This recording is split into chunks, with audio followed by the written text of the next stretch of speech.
दोस्तों, आज मैं बना रही हूँ बेसन मावा बर्फ़ी, जो कि दिवाली स्पेशल रेसिपी है। बहुत ही टेस्टी बनेगी और दिवाली में सबकी फेवरेट होती है बेसन मावा बर्फ़ी, और इसको बनाना बहुत ही आसान है। स्वागत है आपका मेरे चैनल में। तो चलिए शुरू करते हैं। इसके लिए हमने 1 कटोरी बेसन लिया है और 1 कटोरी ही हमने चीनी ली है, और आधा कटोरी हमने इसके लिए मावा लिया है, और आधा कटोरी इसमें घी लगेगा। ग्राम से बताऊं तो 250 ग्राम बेसन, 250 ग्राम ही चीनी, और 100 ग्राम मावा और 100 ग्राम घी इसके लिए काफ़ी है। सबसे पहले हम गैस पर कढ़ाई चढ़ाएंगे और उसमें घी डाल देंगे।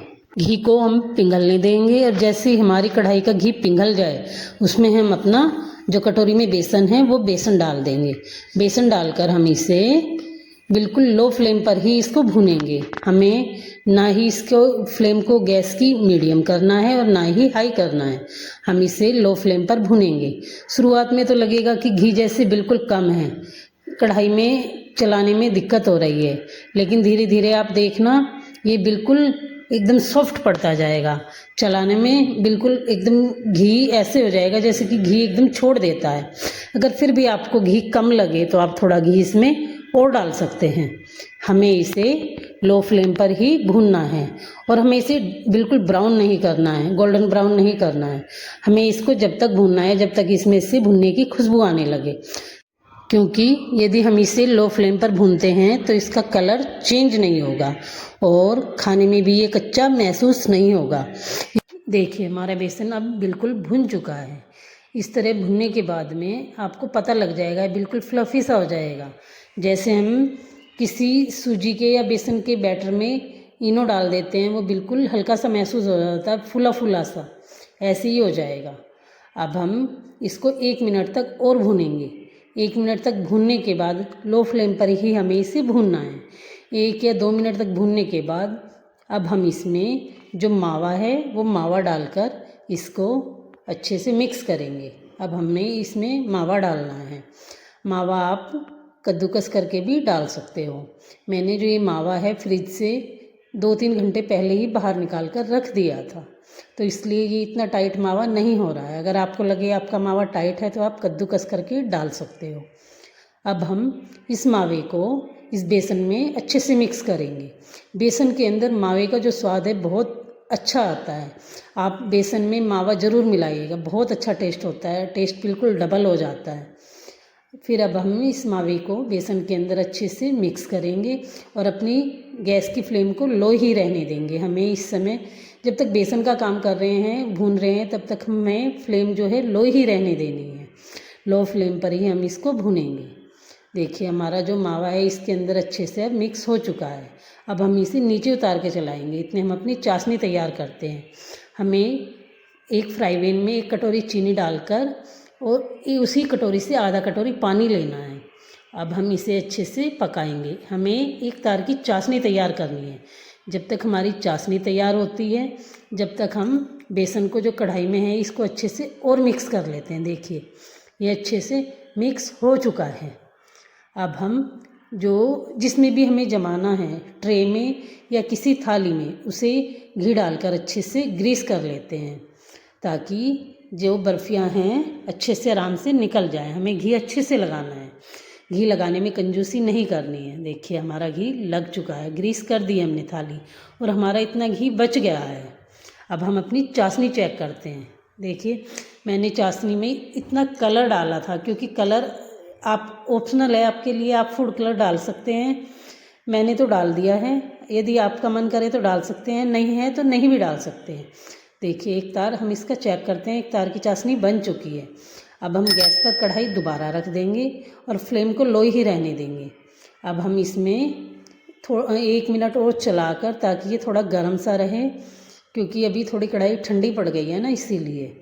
और चाशनी मिक्स करेंगे तो फिर ठंडी में नहीं हो पाएगी। तो अब हम इसे चाशनी को इसमें डाल देंगे और गैस की फ्लेम को लो कर देंगे। अब लो ही रहने देनी है, हमें बेसन का काम लो पर ही करना है। अब हम इसे अच्छे से मिक्स करेंगे। हमें इसको जब तक मिक्स करना है जब तक कि इसकी गांठें पूरी अच्छे से ख़त्म ना हो जाएं। जब हमारी इस बेसन की गांठें बिल्कुल ख़त्म हो जाएंगी तब हम इसे कढ़ाई में से किसी थाली में जिसमें ग्रीस किया है उसमें जमाने के लिए डाल देंगे। देखिए अब बिल्कुल गांठें ख़त्म हो चुकी हैं।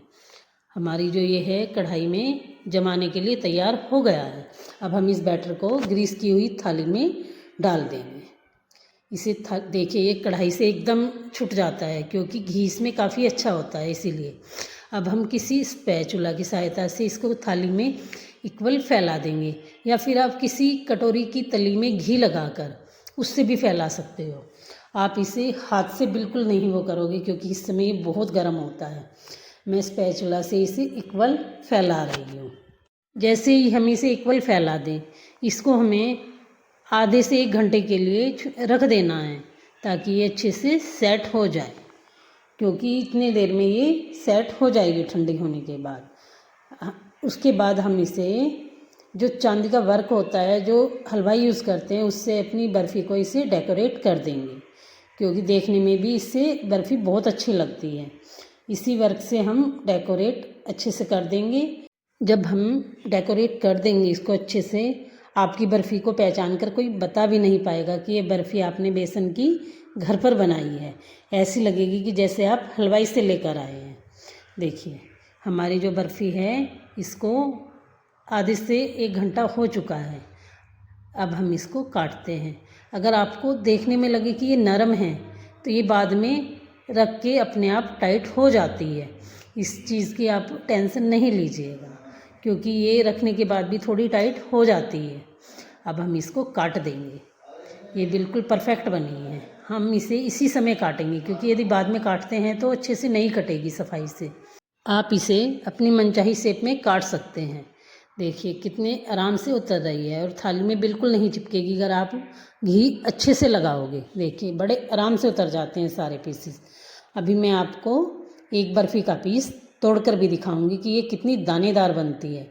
अब हम इसको जो हमारी पिस्ता होता है उससे डेकोरेट कर देंगे, क्योंकि येलो बर्फ़ी के ऊपर ग्रीन पिस्ता बहुत अच्छा लगता है, इसीलिए हम इसे पिस्ते से डेकोरेट कर देंगे।